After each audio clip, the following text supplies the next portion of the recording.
Hey guys, welcome back to my channel. Today I want to speak with you about some common mistakes that language learners usually do that I did in the past.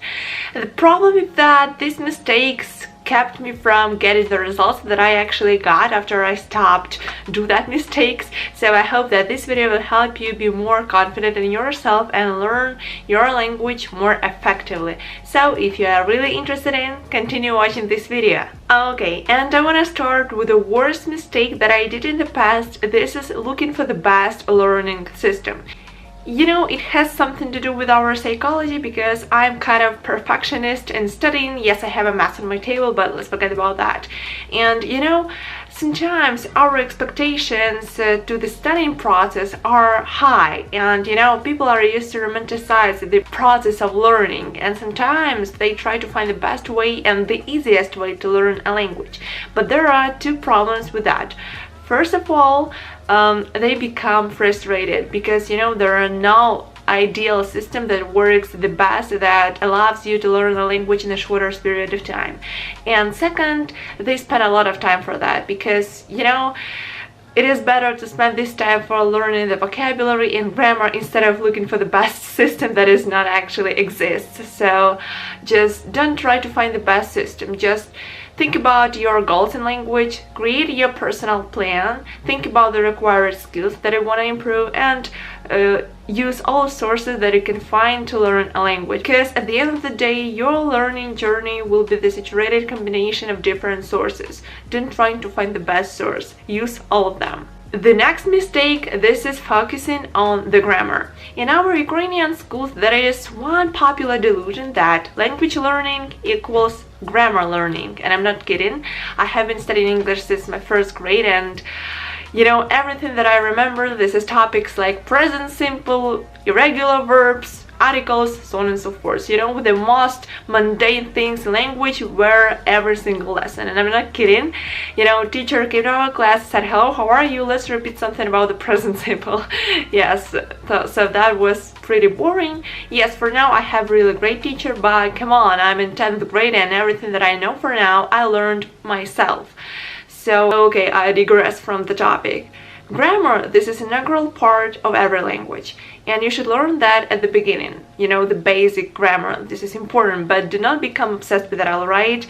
Because this arduous grammar structure, you will understand them naturally by immersing yourself with the language in your real life. For example, just improve your listening skills, your writing skills, speaking skills, reading skills, and you'll understand that grammar, this is the tool that you can perceive naturally, okay? Language acquisition does not require extensive use of conscious grammatical rules and does not require tedious drill.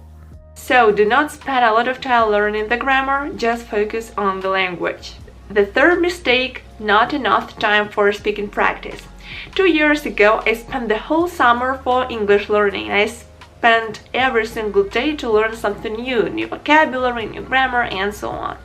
And the problem was I spent not a lot of time for speaking practice, and I learned a language like something like a science, like biology, but I didn't learn it like a tool that is used for communication. And the biggest shift appeared while I went to the local speaking club and I started to turn my thoughts into the sounds, into the words, and it was kind of arduous. You know, my speech was like shit, and it took a lot of time and effort to actually be able to transform my thoughts into the words. And you know, this is really hard skill, but actually that skill improved my English. So study smarter but not harder, and you will see your first results. Spend a lot of time for your speaking practice because your speaking is a key in a language.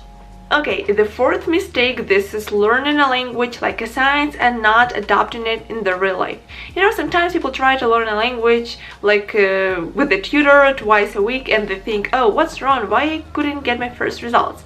The problem here is the language, this is something that should be used in real life in order to improve. For example, let's take an analogy with running. If you want to become a better runner, you shouldn't spend a lot of time to read about running. You should actually run every single day to improve your skills in running, alright? The same idea with the language. You should immerse yourself with the language. You should listen to the language. You should try to speak with the language. That's why, guys, I strongly recommend you to use the language that you learn in order to study something new. For example, take some free courses on Coursera. Coursera, this is an amazing platform. You can find a lot of information here, and even if you don't understand English very well for now, you can switch on the subtitles in any language that you want. So this is a beautiful source, and you can improve your language thanks to that platform. And even simple lessons from the school. You know, guys, I am in 10th grade now, and we are going through derivatives, and it's a topic from the math. And it's kind of hard topic, and I tried to learn it from Ukrainian sources, Russian sources, but actually I understood it after I had used the English sources, after I watched the English videos on the YouTube about that. So sometimes language can help us to understand something better. So just immerse yourself with the language. Try to learn the language by using it in your real life. Okay, guys, and the last mistake, this is learning a language without specific goal. Because I suppose that learning process, it's not a slight road. It is constant circles of work, achievements, frustration, burnouts, and so on. And in order to be able to go through that problems, you should have a reason to do that. Your goal is a reason, so think really carefully. Why do you learn this language? You can trust me, your motivation will disappear after 3 days of work, and only your goal will be able to help you stay on track. Okay, guys, that's it for today. Thank you so much for watching this video, and I hope that this video will help you to analyze the mistakes that you did before you watched that video. Click the like button, subscribe, and see you in the next video. Bye!